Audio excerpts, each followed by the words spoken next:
Welcome to 3-to-Play DLC. With DLC, we break away from the traditional 3-to-Play games podcast format to bring you more varied gaming topics. Today we take to the skies to wipe away a debt in Bioshock Infinite, and here to discuss this title is... Tom and Josh. Press start.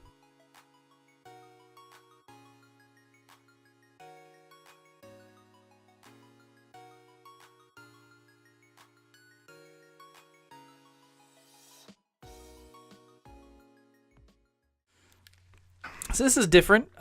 We typically like talking about kind of oddball or forgotten titles, but this is a game that's stuck around.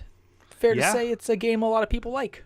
We just recently had the 5-year anniversary of this, and it's one of those games that sticks in a lot of people's minds, especially of the last console generation. I know it was in a lot of people's top PS3 games of all time, and top Xbox 360 games too.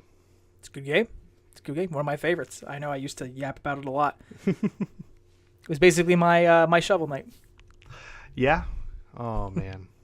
Let me tell you about Shovel Knight. Oh, yeah. We can do that in another 3-to-Play DLC. This episode is now about Shovel Knight. Restart the music.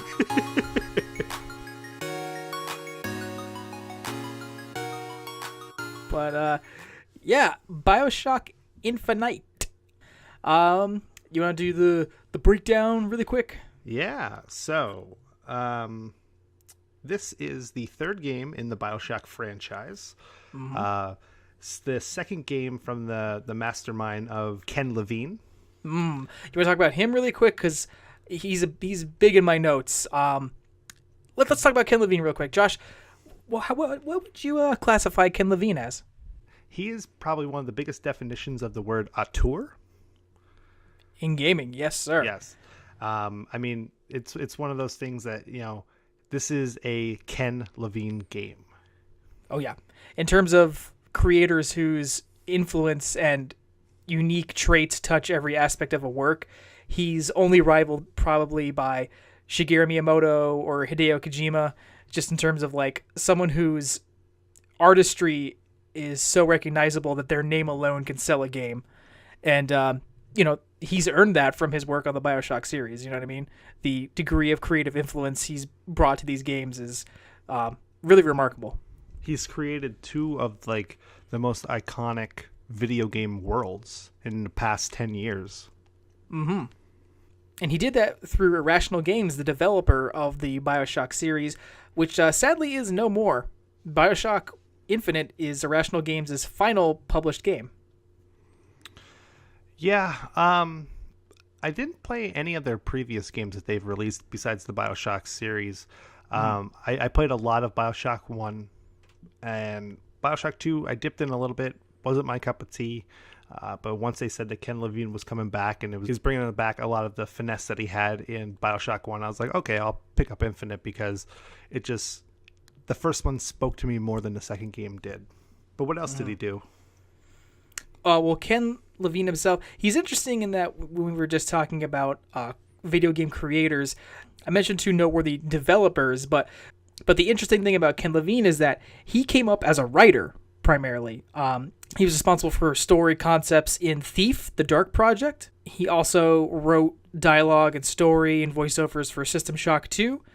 And like I said, he was the story writer and the kind of creative director of Bioshock, and then the full-blown director and lead writer of Bioshock Infinite. So I think that's pretty cool because you don't see that often in gaming. Yeah, someone who has their hands pretty much in every piece of the game. Although he was the mastermind of this endeavor, like I said, developer was Irrational Games, publisher 2K Games. This was released on March 26, 2013, as you mentioned, just shy of 5 years ago. And it initially came out for the PlayStation 3, Xbox 360, and Microsoft Windows. And then it had later received ports to the PlayStation 4, the Xbox One, Mac, and Linux, the most popular, platform to play games on, obviously. When I think of playing games on multiple platforms, Linux is the first console that I need to play games on. So, getting into the nitty-gritty of this game, Tom, one sentence pretty much sums up a lot of this game. And it's mentioned throughout it. Yes. And that sentence is, constant variables, the same yet different. Yep, that's a fair point in terms of where this lies in the Bioshock series, and it's something the game itself acknowledges, but we'll get to that just yet. But it's an interesting thematic idea to keep in mind. So I just want to take this from the beginning of the game onward. Yeah. Let's start from the boat. Yes. So we open on a boat in the middle of the ocean. You are Booker DeWitt, a disgraced member of the Pinkerton Detective Agency, who is being rowed out to a lighthouse in the middle of the ocean by this pair of gingers, the Lutece twins, and they're talking. They're having one of those moments where it's like, oh, we're characters who are talking. We're having a conversation that this other character clearly doesn't know what's going on, but we're just having this conversation out loud right in front of them. And Booker gets dropped off at a dock, and he's left with a gun and a very specific set of instructions. Josh, what's the iconic phrase that opens this game? Bring us the girl and wipe away the debt. Yes. So the objective is hit right off the bat.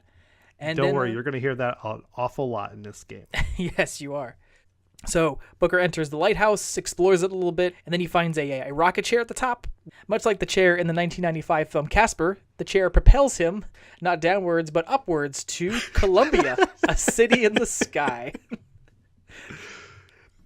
I hope that is not the only Casper reference that we get in this episode. Ken Levine confirmed, huge Casper fan.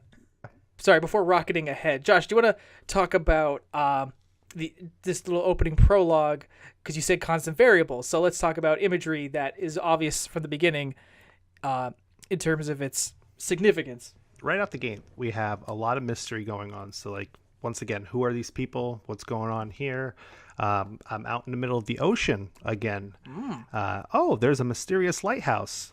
I might as well go inside of it. So we got a man, and we got a lighthouse, and we got a chair.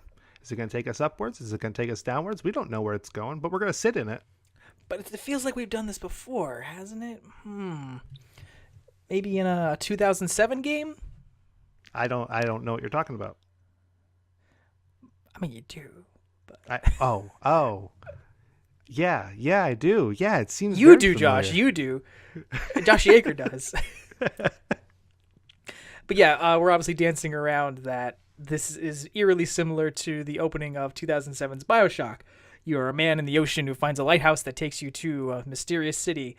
But this one is different in that even in how brief it is, the main character is more fleshed out from the beginning than Bioshock's Jack was. Booker gets a more clear objective. We understand that he's riddled with debt, and so it's like, he's out on this creepy ocean dock doing a very unpleasant looking job because he's clearly in some kind of financial trouble, whereas Jack was just like, I was on a plane, now I'm in the water, I guess I'll go here, Yeah, it's crazy that in the first 3 to 5 minutes of this game you have so much more story fleshed out than you did in the first game, and it really shows how far they've come with being able to do storytelling in just very little dialogue. Yeah, and I think it's a conscious choice because a big thing about Bioshock 1 was a commentary on the player's relationship to a game. So that's why Jack was kind of a little bit more empty, whereas Booker's given a character on purpose to play a role, as you said, in the much larger story of this game. So right off the bat, we see how there are constants, but then there are variables. So we're in this dark and gritty looking lighthouse, and everything's all gloomy and stuff like that. Very similar to a Zack Snyder lighthouse. Yeah. Very Zack Snyder-esque. So then we get into the rocket chair and we boost up into the skies, and it's so bright and it's so colorful and it's so vibrant, and it's like the Joss Whedon side of a Justice League movie. It's like halfway up the ride to the sky, Zack Snyder was fired and the rocket chair was piloted by Joss Whedon. And the tonal difference is very noticeable. So we get our first view of Columbia, the city in the sky. A very American city in the sky. Red, white, and blue everywhere. Kind of religious artwork and iconography depicting the founding fathers as saints or gods even. And as you're walking through it, there's just a huge sense of unease. It's very colorful and bright, but it's creepy. It's creepy. Yeah, there's just something off the entire time you're there. So to enter the city, you have to be baptized in the name of Murica, and you almost get your ass drowned in the process of being baptized. But when you're spat out, you're on this main street, and it's where you get to finally explore the city a little bit. This is like a little bit of just a kind of prep work. It's like, here, like, take it in before things really get moving. And this is a cool part of the game, where you get to not only appreciate the level design, but you get to look at certain pieces of the game that signify what they're doing with the worlds. One thing I want to add about this, it's nice that you kind of get this exploration like side of Columbia before you inevitably know everything's going to fall apart, which is one thing you didn't really get to see in Rapture, where it was kind of everything was chaos already broke out. Yes. So you already arrived during the fall. This, you actually get to see the world before the fall. So, what's your favorite parts of this opening section? Because I have a few on my list. But do you want to kick off the bat? What did you like? What were your favorite first impressions of Columbia? So looking at Rapture and seeing how tightly enclosed everything was, and being able to see now in Columbia that, no pun intended, the sky's the limit. Like, you can look out and you can just see for miles in this city, and it's so open and there's so much more life in it, where in Rapture it was just so much, you felt alone. This one you feel like this is a lively city. There's so many people all over the place. And then you progress a little bit further in and you start to notice like things aren't perfect here. But one of my favorite things is when you're kind of standing off to the side in this giant like barge like floating up into the to the sky there, and it has a group of gentlemen on there, and it's Columbia's gayest quartet, and you're like, Ken Levine's phrasing, not Josh's. Yeah, no, it's actually in the game, and you see it says God only knows, and you're like, that can't be what I think it is. And then all of a sudden in 1912 you hear the Beach Boys being sang by a barbershop quartet. So right off the bat, we're getting some anachronistic pop culture references, and that's important. We'll get into that later, but that was a huge surprise, literally like a gasp-worthy moment when it happens, because like you said, like the bar just literally pops up. It's like, boop, all right, here's Beach Boys. Great surprise early on. So we get this beautiful city with this inexplicable pop culture presence. So as you go a little further, it's hard not to notice that there are several things that are direct parallels to Bioshock 1. You walk through this little fairground, and there is a mechanized creature called a handyman, which is a human being who's been modified to be part machine, part man.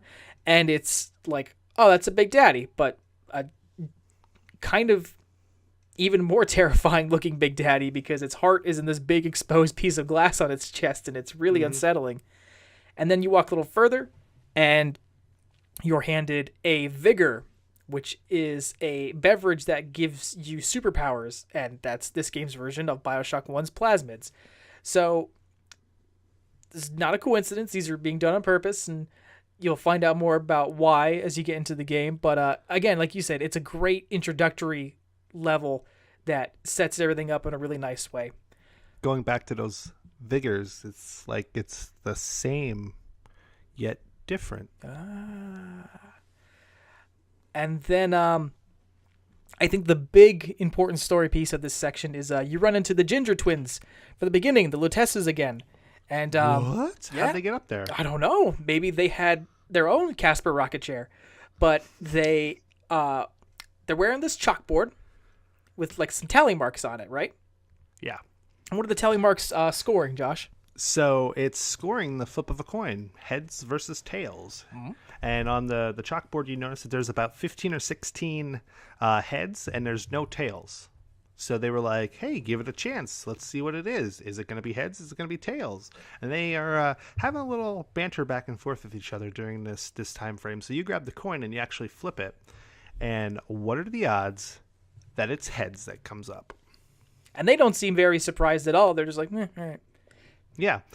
So they're like, oh, this is, another one. So we mark up the heads. And as they're walking away, you notice on the back of their chalkboard that they have like another like 50, 60 some more heads that were already marked off. So it's who's been flipping the coins? And they're being like super vague in almost a rude way, just like they were on the boat. Booker's like, the fuck? And they're like, well, we're just gonna ignore you now and walk away. So creepy ginger twins, they're setting the standard. Remember to keep an eye on them.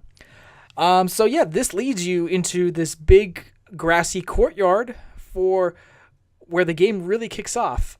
You're brought into this thing that appears to be a celebration, run by a local businessman named Mr. Fink. And you draw a baseball out of a little basket, and it's like, oh, is this a game? Like a little lottery you have going on there. Yeah, like it's like, oh, am I gonna knock down some milk bottles, win a big teddy bear? No. The curtain parts, and an interracial couple walks out, and they're bound in ropes, and they're gagged, and you're told that you have won the honor of throwing a baseball at them. All fun. Yeah, all fun. So one of the other moral choices in the game. Actually, I think this is one of the first moral choices that you have in the game, where you have the option to throw the baseball at the couple or not. So that's true, but what's important, I think, to note is that what this game does from this moment onward is that all the moral choices it sets up for you, they're kind of inconsequential regardless of what you pick, versus Bioshock, where the moral choices like had an impact. And it's for a specific reason. What the game's doing thematically, it's messing with you, the player's expectations. Most of us, I'm sure, in 2013, when they sat down, they're like, okay, Bioshock Infinite's going to have choices, and whichever one I pick will affect the ending. But if you pick the baseball and you go to throw it, or if you don't go to throw it, everyone notices something about you. What do they notice about you, Josh? You have been branded with the letters AD on the back of your hand, and everyone's like, oh, it's the false shepherd. Yes. It's the false shepherd. Because when you entered the city, you noticed this propaganda campaign, and the propaganda was done in the name of the city's leader, who I think is worth talking about up front. Columbia is run by a man known as Zachary Comstock. And he rules this city on this ideal of America first nationalistic pride and religious hysteria, where he is God's chosen man who came from the horrors of war. He had a harrowing experience at the historical Battle of Wounded Knee, and in the context of the game, he found God and created the city of Columbia because he realized that America was so great, he needed to make the world know it was God's chosen country. So that's what the explanation is for all this game's kind of celebration of the founding fathers and things like that as literal gods. Zachary Comstock thinks he is a chosen one, and he's been preaching that a false shepherd will come in to rip Columbia to shreds, and you match the description of the guy he's been preaching about, and everyone notices, and it's like, oh damn, Comstock was right. And so everyone is now trying to kill you. You are public enemy number 1. Wanted. So this sets up the first outright combat sequence of the game.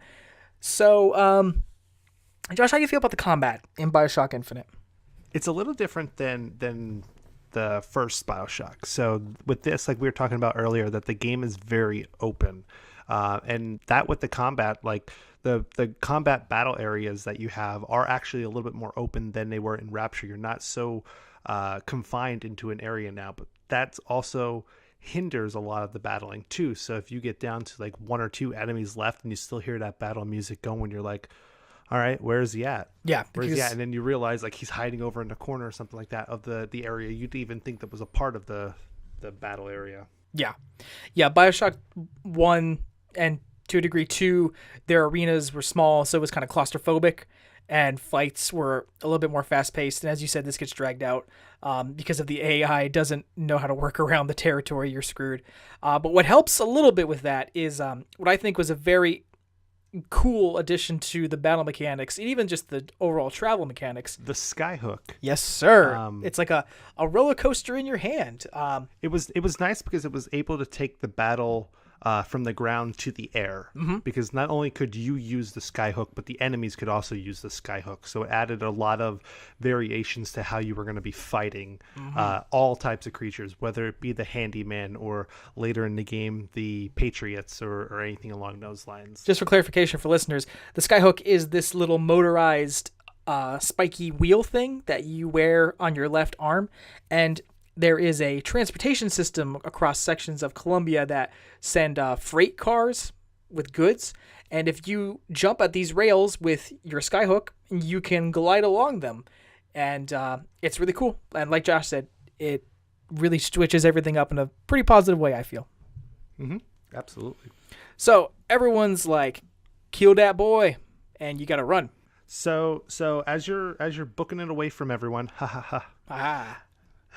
so as you're running away from everyone, I believe you crash into one of the towers on Monument Island. You do. And you stumble upon a girl. A girl in a tower. She's straight up Rapunzel in it. Yes, this is where you meet Elizabeth Comstock. Daughter of Zachary and the girl that will wipe away the debt. So I want to talk about Elizabeth Comstock here for a second. Voiced by the lovely Courtney Draper, and it's a terrific performance. In one of the best voiceover works I've heard in games in a very long time, and it still holds up to this day. You know, for a game that's 5 years old, her performance still carries as some of the best in modern video games or video games of all time. I agree. But you also notice something a little unusual about Elizabeth's hand. Yeah, just like you, she's got something off about her hand. But instead of a brand like Booker, Elizabeth's she's rocking half a pinky. What? Rocking half a pinky. Oh my God! It looks like she had one of those little Monopoly pieces on her pinky. Yeah, she's got the thimble, the piece that nobody ever wants to be, instead of a pinky. So Ken Levine's obviously a big Tangled fan because we get this Finn Rider and Rapunzel moment where you approach this girl in a tower and she's been in there her whole life and she dreams of seeing the outside world, and she's like taken aback at the sight of you. She's like, who are you? And you're trying to convince her, hey, we gotta leave. And as you're talking to her, you notice Elizabeth do this thing where she literally rips a hole in the fabric of space-time and opens a portal to Paris circa 1983. And we can tell it's 1983 because there's a movie theater marquee advertising Return of the Jedi. Yeah, so it's like, okay, so now this is weird. It's crazy weird, but it sets up an important through line, not just in terms of Elizabeth's character, but her mechanics, everything. It's probably the second biggest reveal of the game after Columbia itself. Yeah, so one nice thing too, and we'll dive into it a little bit more when we get into the actual escorting part of getting her off of the island. But her powers actually turn as a useful tactic in fighting all enemies in the game. Mm-hmm. So Elizabeth's still a little like not sure about you, but eventually you convince her. You're like, hey, look, you like Paris, clearly. Why don't you come with me and we'll go to Paris? And then she's like, oh, great. That's all I've ever wanted. Let's do it. So you guys leave and you got to fight your way out. You know, it's never that simple. But in the ensuing battles, the ensuing battle, the two major things are revealed. The first, Josh, as you were just setting up, what do you discover? Oh, she has a little keeper. A little keeper. Yeah.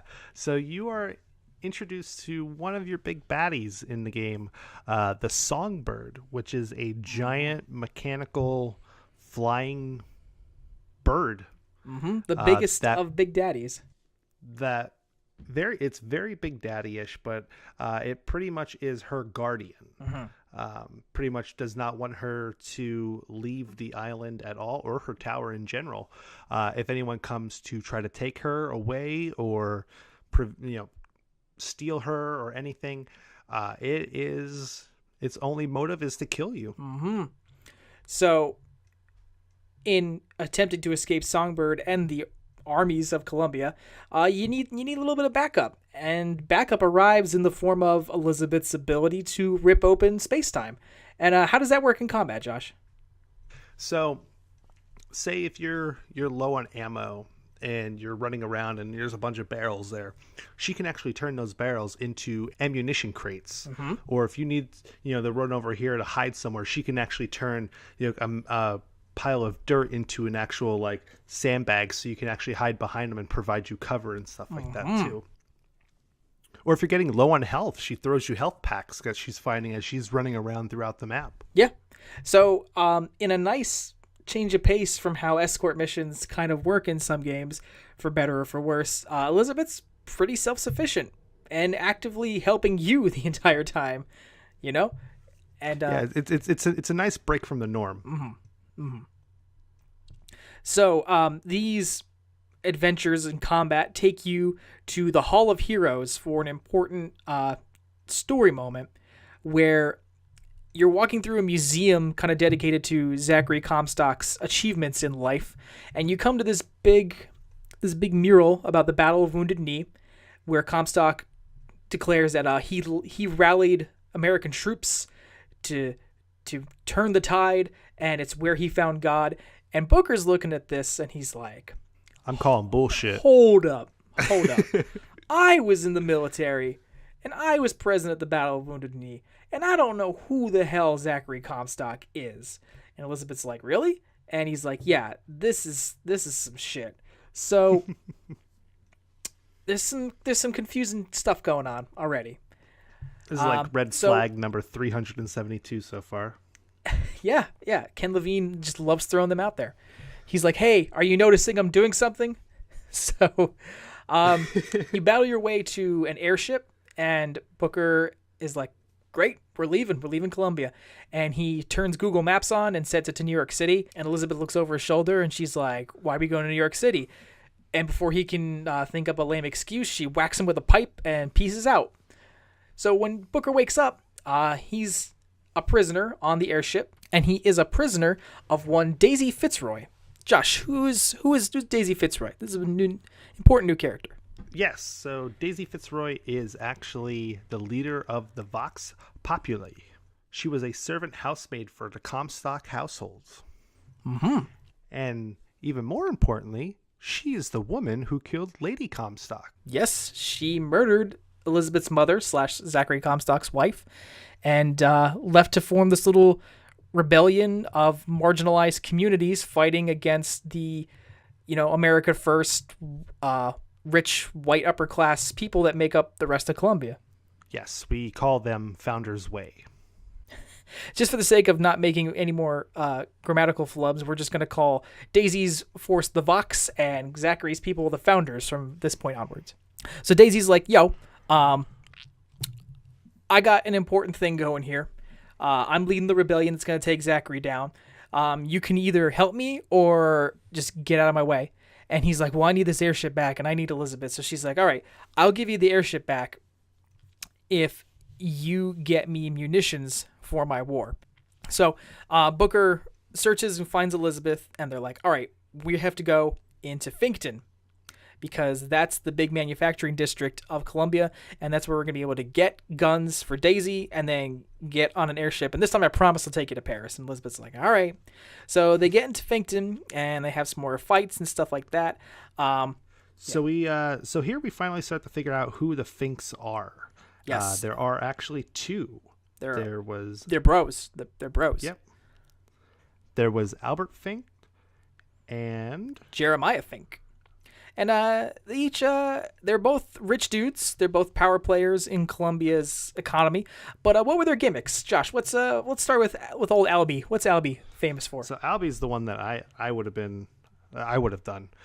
So Albert Fink is a man who used Elizabeth's power to kind of go into the future and take modern pop songs and songs in general that have had cultural impact in the world and bring them back to the past and use them for financial gain. Yeah, he's literally stealing pop culture from the future to make dollar now.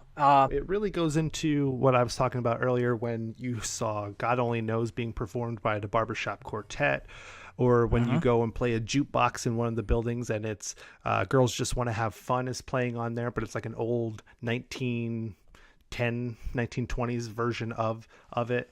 And there's a lot of stuff pieced throughout the entire game like that. That's just like, oh, that's weird that that's playing here, or that's weird that that's playing here.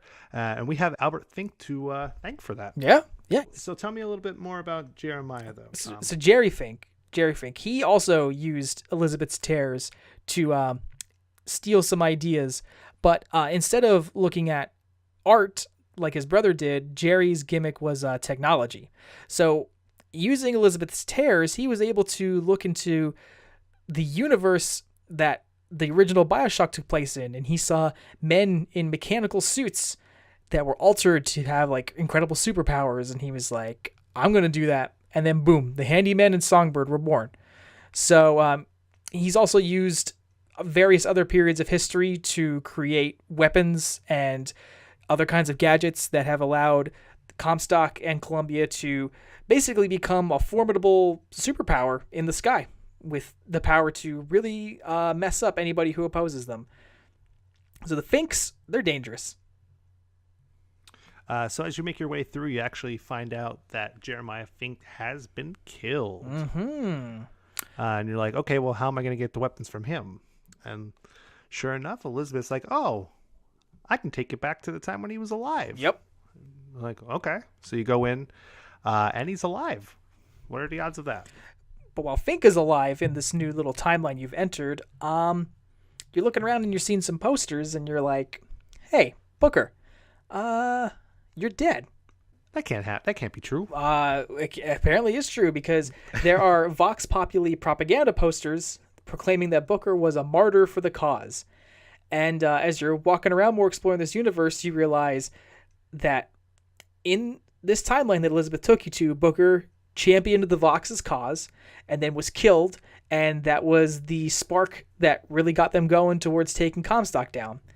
So you and Elizabeth are like, we really need to figure out how to get out of here. So as you're walking around, Daisy bumps into you and she's like, whoa, you're supposed to be dead. And you're like, surprise. And Daisy decides, if you are alive, everybody who's rallying to my cause will peace out. So I have to kill you for real again. So it becomes this battle with Daisy and her men. And it culminates with a hostage situation where Daisy is holding a founder's child at gunpoint. And Josh, how does this get resolved? So this is actually a turning point, or actually a character building point for one of our main characters here. As you are trying to get Daisy's attention, she turns around and she's going to kill actually Jeremiah Fink's son. And you hear this pop, pop, pop from behind. And it turns out that Elizabeth has killed Daisy.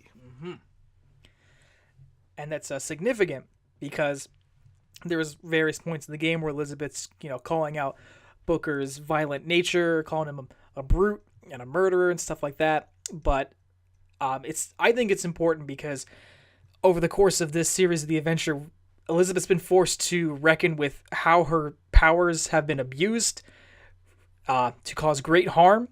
And she realizes she needs to start taking action along with Booker against everything that's happening. And, she saves a child, but she takes a life. And that'd be pretty heavy for anybody, much less somebody whose entire development has been spent alone in a room in a tower. It's probably the worst way to be introduced to the world. So they get to an airship, and Booker offers Elizabeth a choice. He's like, you want to go to New York or Paris? And again, the game's like saying, okay, we got a choice, make choices, but there's no choice at all. Songbird shows up and takes down the airship. Boom. And that sets up the next chapter of the game. Where do we crash, Josh? So we crash actually right in front of the Comstock household. It's all right. It's kind of a nice house. I mean, yeah, it's meh. like if you're the leader, wouldn't you live somewhere nicer? But I mean, all right, whatever, Yeah. whatever. So after this crash landing, Booker and Elizabeth are like, all right, Songbird's being a real problem. Got to take care of this. And Elizabeth's like, listen, I want you to make me a promise. I want you to promise me, no matter what happens, you will not let Songbird take me back. She's like emphasizing this with a lot of concern. And Booker says, I promise. He makes a promise. So that's an important detail for later because it's going to pay off. So when you get to the Comstock household, you're like, well, we got to figure out a way to control the Songbird. And it has to be inside the household. So you go up front and you're just going to knock on the door. Comstock's going to let you in, no big deal. And you get up there and there's a fingerprint scanner. How are you going to get into the Comstock household without fingerprints? Well, I mean, they have the technology. They can easily just call Comstock up and be like, hey, buddy, you want to come on over here and throw your thumbprint up here so we can get in your house, control your bird, and escape? I mean, he's a nice guy. I don't see why he would say no. Yeah. But that's not how it goes, unfortunately. Instead, you bump into the Lutece twins. They keep following you. Yeah. Almost like they know what's going on or something. So they're like, yo, there's a pokey flute that can control Songbird. But like you said, to get it, you got to get inside this house that you can't get into. So you can't get Zachary. So who else would have access to the Comstock household? Who else would have their fingerprints mapped? Oh, man. Well, it wouldn't be Elizabeth because she has her own house. Yep. Oh, well, I guess it's going to have to be someone that's dead. So you basically get told, hey, go dig up Lady Comstock and have her give you a hand. So they get to the graveyard where Lady Comstock's buried, and Elizabeth's, clearly not great with her mother because of her mother's role in having her locked in a tower. They weren't on good terms, It happens. Yeah. When your mom locks you places, it's like, I'm upset with you. So, they open the grave. Elizabeth is using a little bit of her powers to help you out with this. And boom, the ghost of Lady Comstock rises from the grave. And you get one of the most tedious sequences in the game. Oh, man, was this boss fight. This just took forever. So it's like, you fight the ghost of Lady Comstock for a bit. And then she uses her ghostly powers to raise other phantoms from graves around her. Then you got to fight them. And then Lady Comstock comes back and you get to fight her, and this repeats too many times. Yeah, it seriously felt like it was like a half an hour when I was playing through it. It just took so long, and that's the thing too. Like if you were even close to defeating her at the end, if she killed you, you have to restart the entire fight all over again, and it was just like, come on. But yeah, she was stuck in between the real world, the ghost world, and in between dimensions, so you couldn't shoot her certain times, but you could shoot her sometimes, and it was just like, come on, just give me your hand. Yep. So you get through this very long boss encounter, and you come to big twist number, what are we on, 2? This is big twist 2 or 3? Yeah, no, I think this is big twist number 2 right now. Big twist number 2. So, Josh, what does the siren, the ghost of Lady Comstock, show you right before you pop her off for good? She shows you that Elizabeth is not Comstock's daughter. Oh no! Wait, what? What? Wow! I know. And she shows you a little bit more, but we're gonna save that because we got something coming up. But the important thing to note here is that Elizabeth, not Comstock's blood relative. And to think about that, think of the propaganda campaign that Comstock built up with his religious fervor about how Elizabeth was his heir, who was going to lead Comstock into glory after he died and everything. How everybody got on board with that. And everyone's been trying to kill you for springing Elizabeth from her tower because they're like, that's Comstock's, holy child. And it's like, oh man, like everything was built on a lie. Yeah, it's crazy. It's crazy. So it's not long after this revelation, you're like, all right, let's go back and get that flute. But then, Songbird shows up, and he's about to kill Booker. Really wrecks Booker's shit, and Elizabeth allows herself to be taken to spare Booker's life. Yeah, she pretty much pleads with the songbird, which goes completely against everything that she said before you guys left the Comstock household. Mm-hmm. It really shows the growth of their relationship in a short span of time, but I think she's starting to come to appreciate Booker more as she has her worldview just destroyed. Booker's becoming the only constant in this sea of variables that she's experiencing. Right, yeah.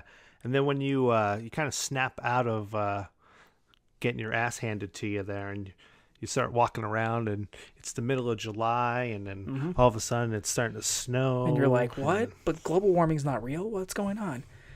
Yeah, and then you walk out there, and you see an old lady standing on a tower, and you're like, who are you? Turns around.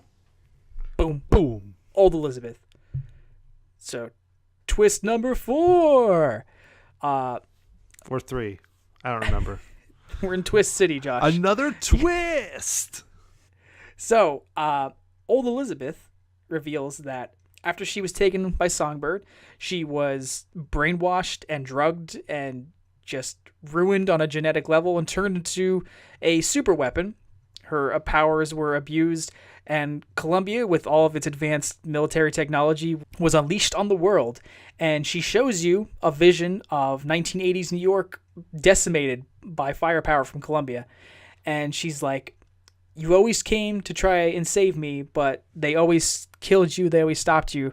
And no matter what I tried to do to manipulate time, it was no good because they were always one step ahead of you. Which I just want to say, the shot of Columbia pretty much raining down on the actual cities is one of the most beautiful shots in gaming. It's haunting. It's very yes. Really is. It's incredible, and Booker's really broken by this, but Elizabeth's like, I have one more shot at this. So she gives him a letter, and she's like, I'm gonna send you back to the last opportune moment you could have to save me. Don't fuck up. So you show up back in the past, and you're back in Elizabeth's tower, but you're in this different section.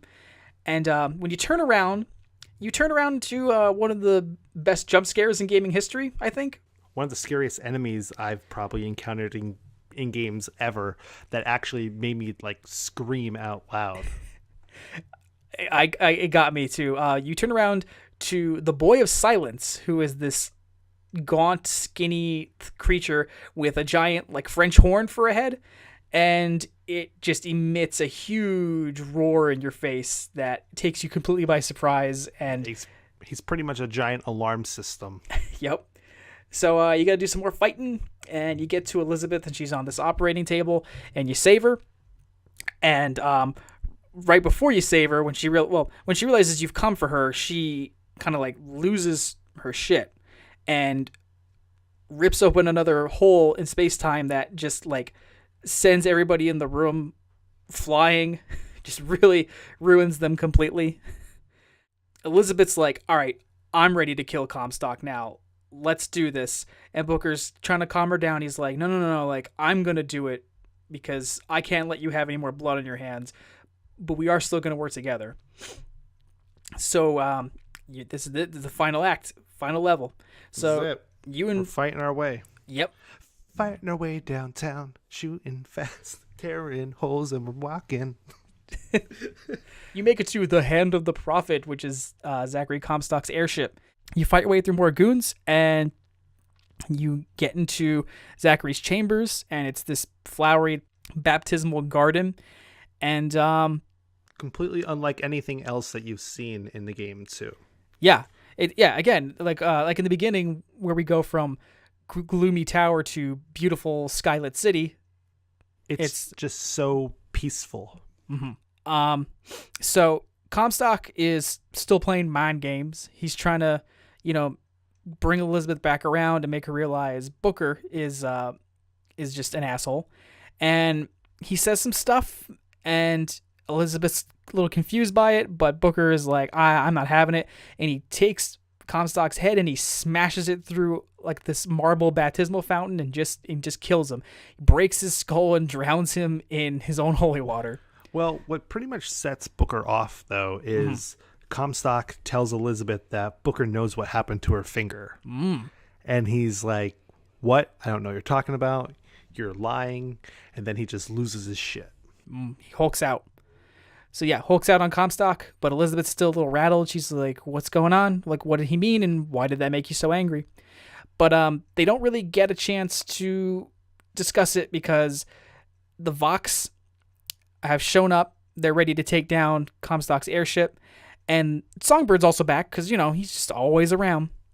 So here you find out actually what old Elizabeth gave you inside that note. And it was the letters CAGE.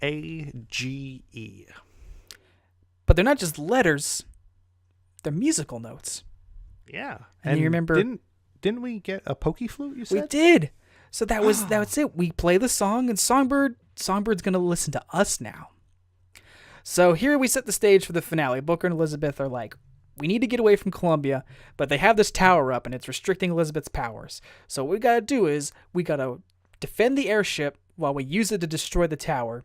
And how's the best way to do that? How about in a tower defense mode, and now we have the second most tedious moment of the game. And it's so weird because, like, the pacing to this game was so good besides the two main boss battles throughout the game. And it sucks because, like, these are parts that you need. Like, there's so much story that's unfolding in these scenes here, and you kind of base them around the two most boringest parts and most tedious parts of the entire game. And it's like, oh, hey, like, this is going to be a really awesome, like, ending. And it's just like, no, just fight wave after wave after wave of these Vox guys. While sometimes getting control of Songbird to wipe them out for you. It's, again, like the Lady Comstock fight, it's in waves that go a little bit too long. But eventually you destroy the tower. Elizabeth's able to go full power. Songbird's coming in for the kill. You don't have them under control anymore. So Elizabeth's like, all right, I'm going to get us out of here. And she goes full Super Saiyan. She goes Super Saiyan, God Super Saiyan, and takes us with instant transmission. Where does she take us to, Josh? She takes us to like an underwater like room. In kind of like an underwater dystopia, kind of. Yeah, and it's weird because out in the water you see Songbird also get transported with you too, and in probably one of the saddest scenes in gaming, this thing that's been hunting you down and pursuing you the entire game is like a helpless little animal. And the way that Elizabeth's talking to the Songbird, like, it's gonna be okay, like, just go to sleep. And like, the way that she's talking to it, it's like you feel so bad for this thing now as it's getting crushed under the pressure of water that's just consuming it, and then it eventually just dies in like one of the saddest moments in games that I can think of. But then it turns into one of the happiest moments I can remember in gaming when you turn around and you see the sign that says, "Welcome to Rapture." Yep. It goes from watching your dog getting put down to one of the biggest mark out moments ever. You're walking around, Art Deco design, Frank Sinatra in the background. You were back in Rapture from Bioshock 1. And as a gamer, that's like, a huge, like, remarkable experience. But Booker's like a little bit like, wait, what am I doing? What is this place now? So yeah, Booker's confused because he's never been here before. So Elizabeth takes him, and you get into the diving pod, and you go back up to the lighthouse.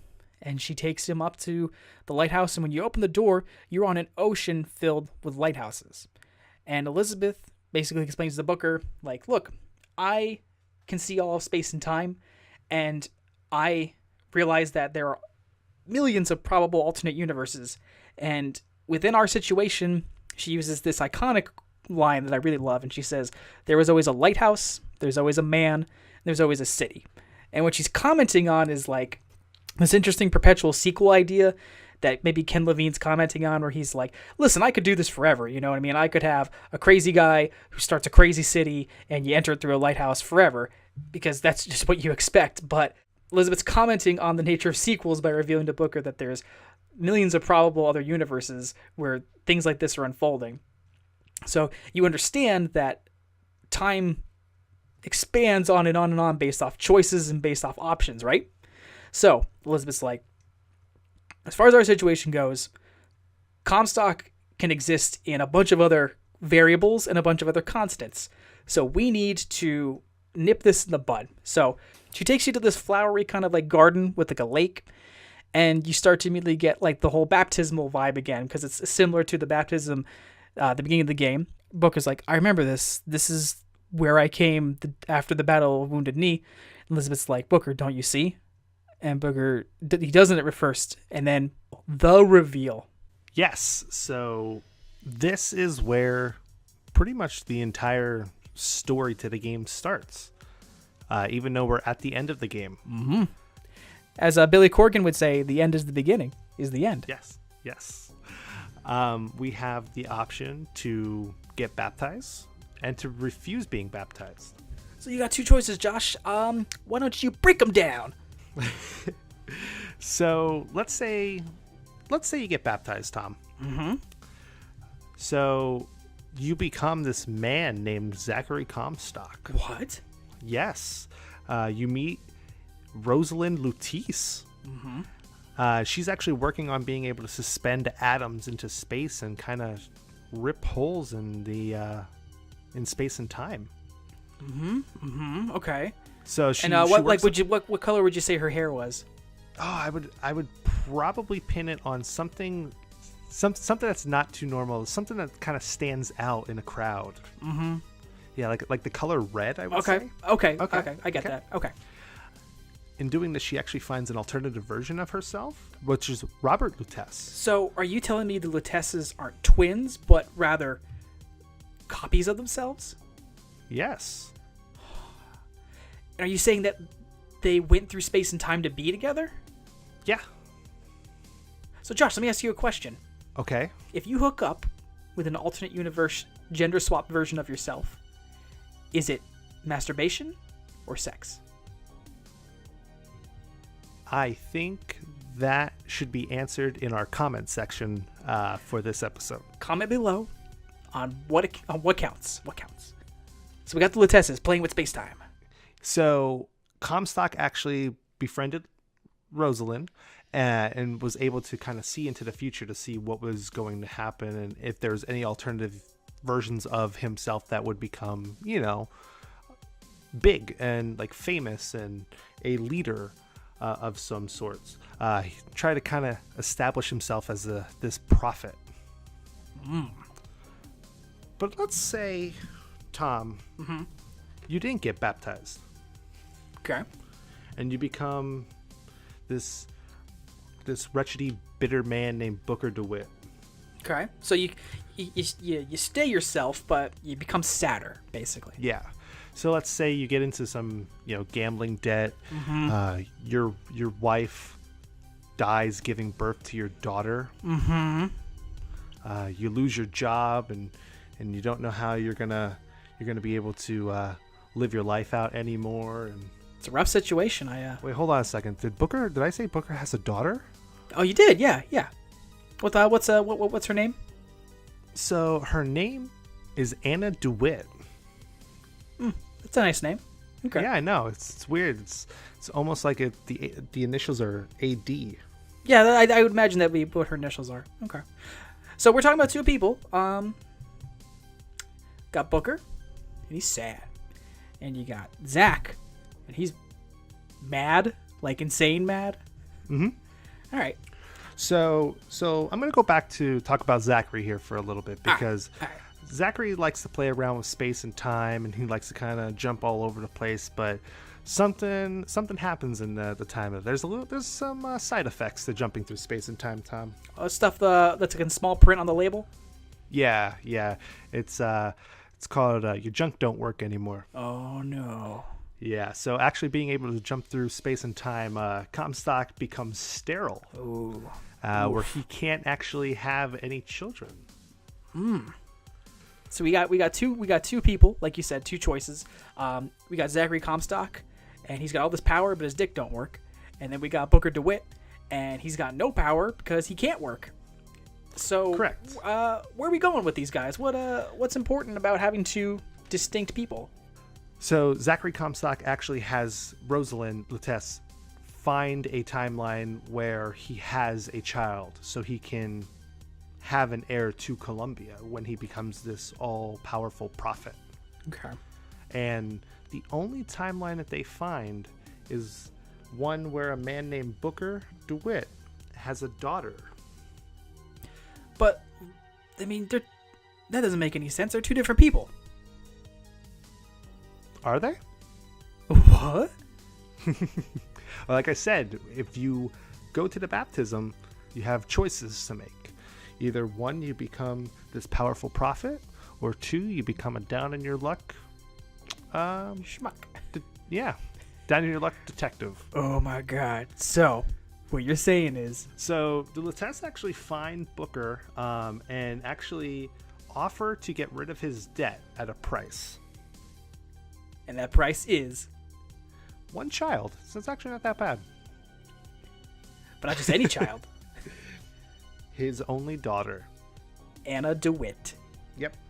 So after they make the deal, Booker's like, oh yeah, sure. And he immediately regrets it. Actually chases down the Lutece twins and outside of his detective agency, and you see a man holding the baby trying to jump through one of these tears. Mm-hmm. And you're like, no, give me back my daughter. You grab a hold of your daughter and you're trying to pull her back in, and they're closing up the portal behind them, and the baby reaches out for you, and the portal closes and it cuts off the baby's pinky. Just enough so that, let's say, like a thimble could cover what's left. I think that's a fair assumption. So Booker DeWitt's daughter, Anna, was stolen by Zachary Comstock, and this baby lost her pinky. Josh, would I be crazy if I were to... I think I have enough clues. I'd like to try to solve the puzzle.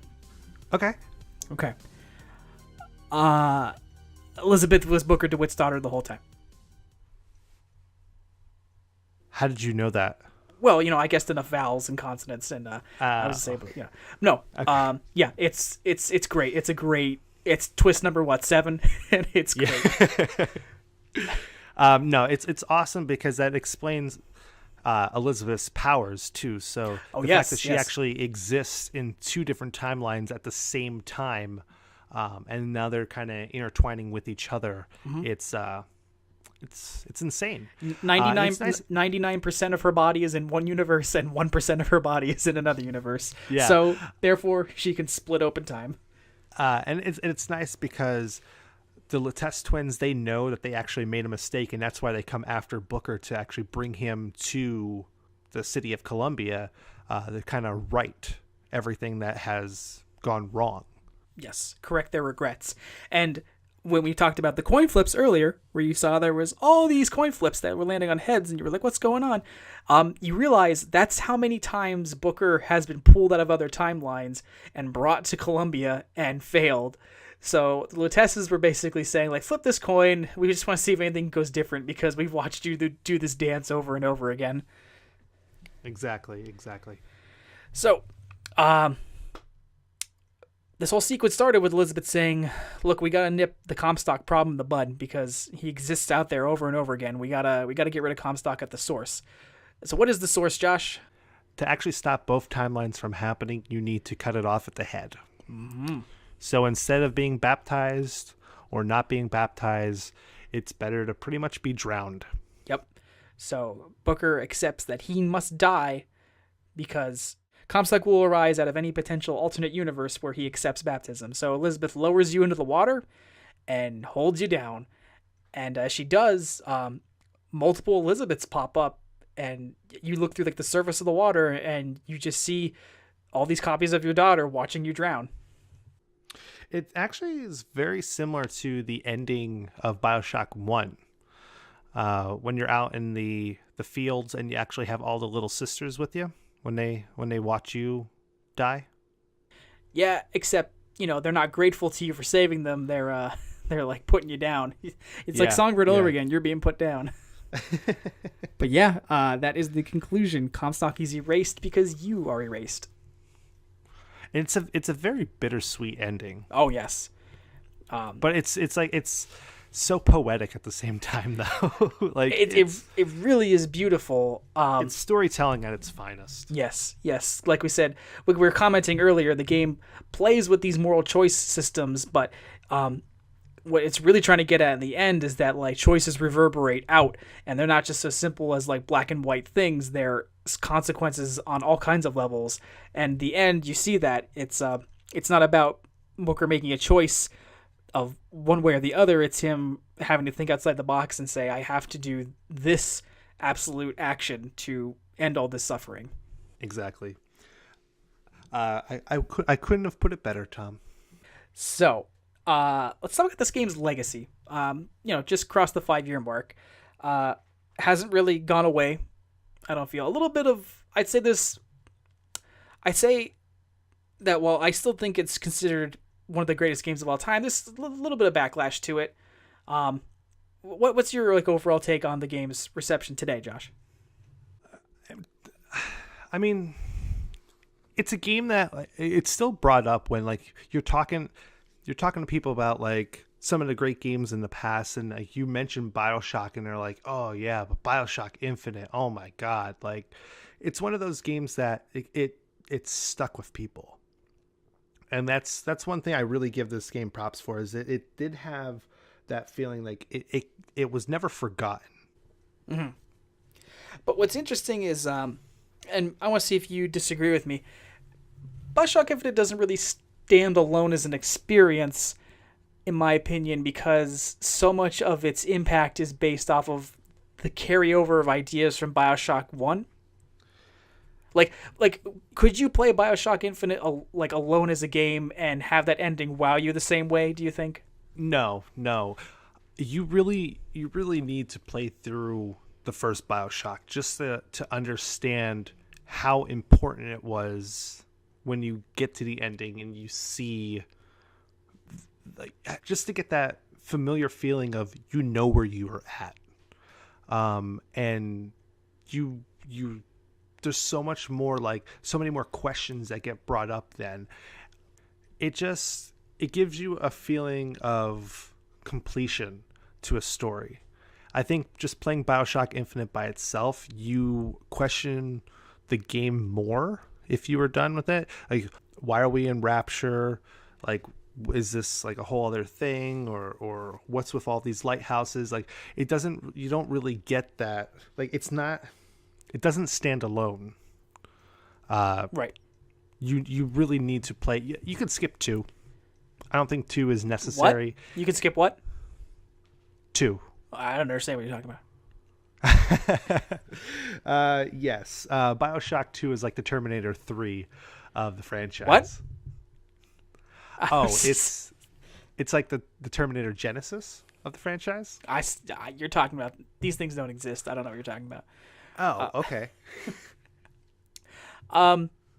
We don't get very political on this podcast because we like maintaining friendships. But can I talk about something, Josh?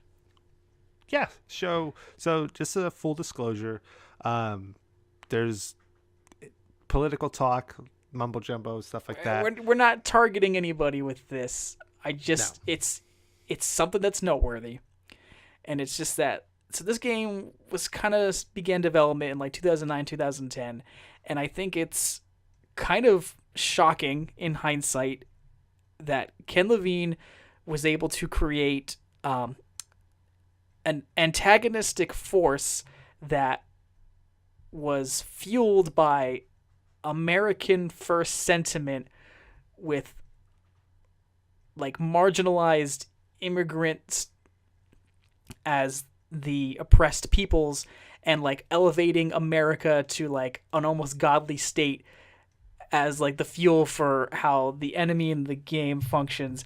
And it's just kind of eerie in that we are seeing an emergence of political division, and in some cases political violence, over the notion that like America must be restored to a grandeur in a place of greatness at the expense of certain communities.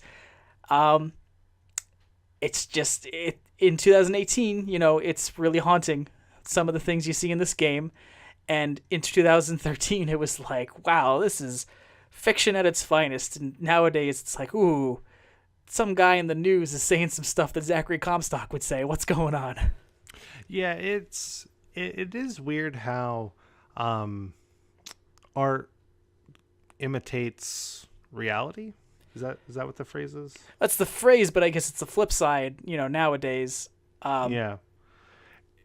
It's I don't know. I mean, when it comes to like political talk and stuff like that, that's something that I always stray far away from because I'm not a huge fan of it because I know it really offends people. But just being able to see the mentality of the characters in this game to what the world is kind of steering towards in modern day, it is kind of scary when you put them side by side.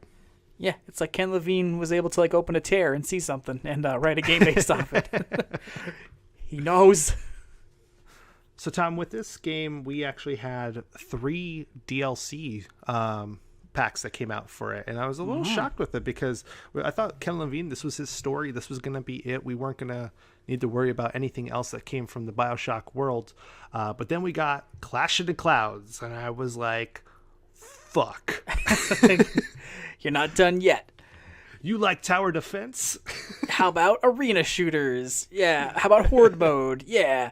Clash in the Clouds, it's just kind of like combat trials. If you were so hardcore into the combat mechanics of Bioshock, it's there for you to kind of, perfect, set some records, stuff like that. That wasn't the real meat and potatoes of the DLC season pass, though. The big main event was Burial at Sea, episodes 1 and 2, which were Rapture set stories starring Booker and Elizabeth in this kind of like pulpy noir detective story. And it's all right. It's all right. They do some things to tie Booker and Elizabeth into the history of Bioshock 1 and the fall of Rapture that I think feels incredibly forced, and I don't really dig it.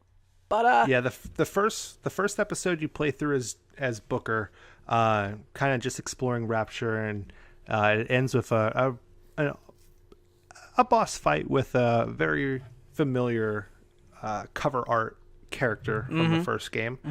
And then the second one's pretty much like a stealth action game, which is kind of weird.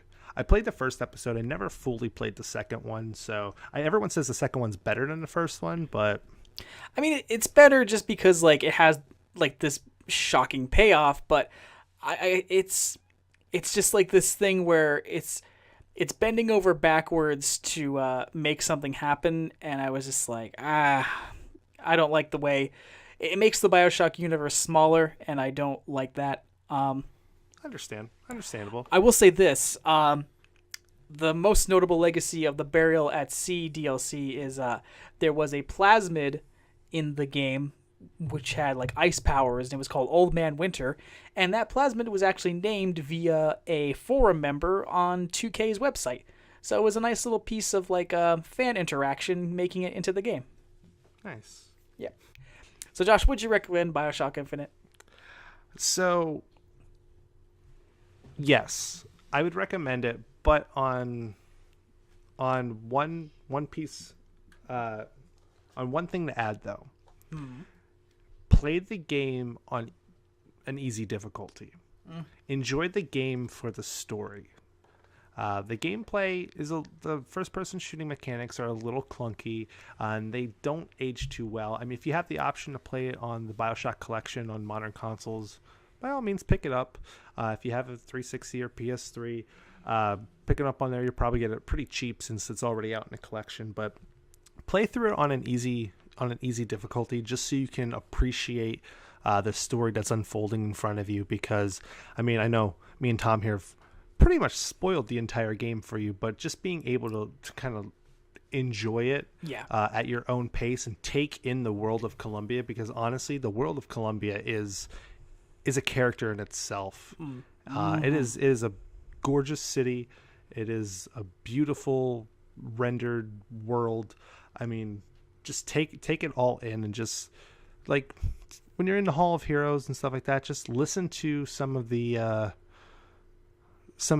like audio clips that they have, or if you can find any of the music covers that are in the game, listen to those and just take the audio design into it. Like I said, Courtney Draper and my boy Troy Baker, they put on one of the greatest performances in voiceover work in gaming in a very long time. So I do recommend it. Like I said, I just play it at a light difficulty, so you don't need to have that challenge, especially in the tower defense part at the end of the game and the Lady Comstock fight. I think you can easily. I think playing it at your own pace and lightly is a benefit to you. I agree with you on all fronts. Play it on easy to spare yourself from Lady Comstock. Well, Josh, I'm sure there's an alternate universe where this podcast goes on and on, but I think we're done for tonight. Before I drown you, would you like to plug anything? All right. Well, thanks for joining us on this episode of 3 to Play DLC. You can find us on iTunes, Stitcher, SoundCloud, and YouTube. Would you kindly like, review, comment, and share these episodes so you can spread the word of gaming goodness? And remember, there's always a lighthouse, a man, a city, and this podcast. Game over. Get in the water. That was really good.